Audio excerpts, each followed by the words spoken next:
This homeless man saves young lady stranded on a highway with his last $20 bill.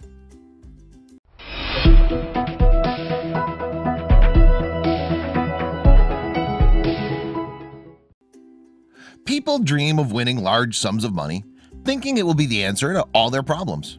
Yet those who do win it big often find that money can't always solve those problems. In fact, money often creates more problems. In 2017, a homeless veteran thought he was finally going to be able to turn his life around after thousands donated money to get him off the streets. However, he quickly learned that the money was more of a curse than a blessing after it caused endless problems and resulted in an ugly legal battle. In October 2017, a young woman found herself stranded and alone on the streets of Philadelphia after her car broke down. According to the woman, she hadn't noticed that she was running low on gas. She immediately exited the highway as soon as she realized, however, it was too late. At the end of the exit ramp, the woman's car broke down. She tried not to panic, but was acutely aware that she wasn't in a great area and was completely alone.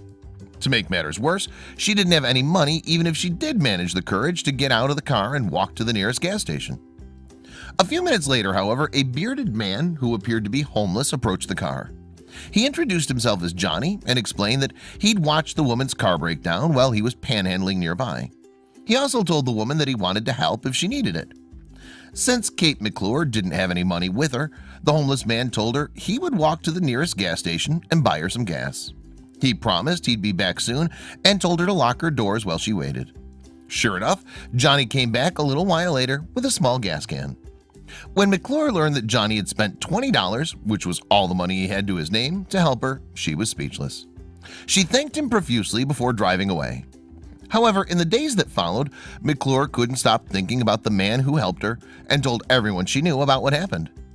McClure went back to the spot her car broke down with her boyfriend, Mark D'Amico, to look for Johnny. They wanted to properly thank him and repay him for his kindness. When they found him, the couple gave him some cash, food, and some warm clothes to help him get through the upcoming winter. But it still didn't feel like enough. Over the next few weeks, McClure and D'Amico returned to the area to bring Johnny more food and supplies. During each visit, they spoke to McClure's guardian angel and discovered Johnny, or John Bobbitt Jr., was originally from North Carolina. They also learned that he served in the U.S. Marine Corps.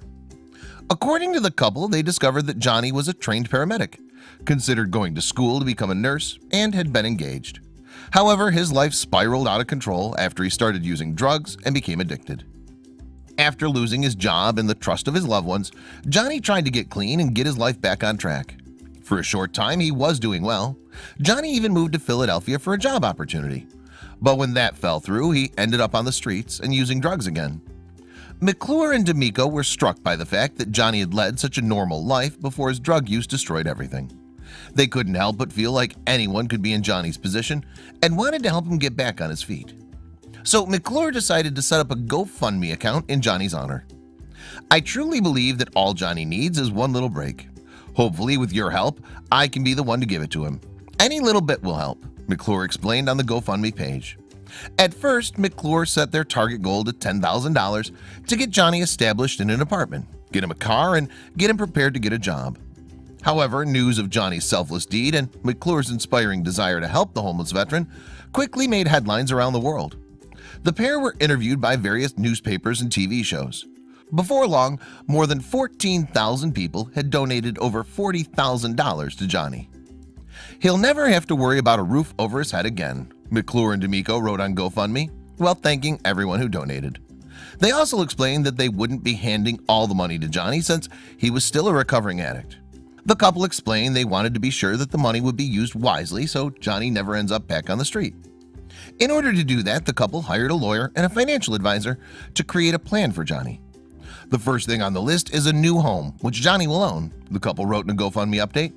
There will also be 2 trusts set up in his name, one essentially giving the ability to collect a small salary each year, and another retirement trust, which will be wisely invested by a financial planner, which he'll have access to in a time frame he feels comfortable with, so when the time comes, he can live his retirement dream of owning a piece of land and a cabin in the country. A bank account will be set up for him with funds for everyday needs that will get him through until he finds a job, the couple wrote. And lastly, he will be donating to a few organizations and people who over the last couple years have helped him get through this rough patch in his life. According to Johnny, however, things didn't really happen as McClure and D'Amico had promised. Instead, the couple bought a caravan in McClure's name and allowed Johnny to live in it on her family's property. They also never bought Johnny his dream 1999 Ford Ranger truck. Instead, they purchased an SUV, also in McClure's name, that broke down shortly after. At one point, the couple gave Johnny $25,000 but decided not to give him much more after he spent it all in 13 days on drugs and Suboxone, a prescription drug used to treat addiction. The SUV and caravan in McClure's name have since been sold by the couple, who then told Johnny he had to leave their property. In August 2018, Johnny was back on the streets begging for food and money. Now Johnny's been forced to fight for the money that's rightfully his in an attempt to turn his life around. Johnny, who's now in a drug rehabilitation center fighting to overcome his addiction, recently filed a lawsuit against the couple. In the lawsuit, he's accused McClure and D'Amico of stealing the money and using it to fund various vacations to California, Florida, and Las Vegas. He also suspects they used his money to buy a BMW and gamble. Johnny also claimed he only received about $75,000, while the couple claimed they gave him $200,000. After all these months, Johnny's worried that all the money is now gone. As a result, the Florence Township Police Department has begun a criminal investigation into the matter to see if McClure and D'Amico really did steal the donations from Johnny. "I hate that it came to this," Johnny told ABC News. "I didn't want to be pressuring to get a lawyer or do anything because I didn't want to appear ungrateful." Johnny understands the reason the couple was originally hesitant to give him the money and understands he can't be trusted with a large amount of money. However, it is still rightfully his, and he hopes to put any of the remaining money into a trust and learn how to manage it. He also hopes to be able to turn his life around and move back to either North Carolina or Montana. The couple may be indicted over the matter. Meanwhile, police and GoFundMe officials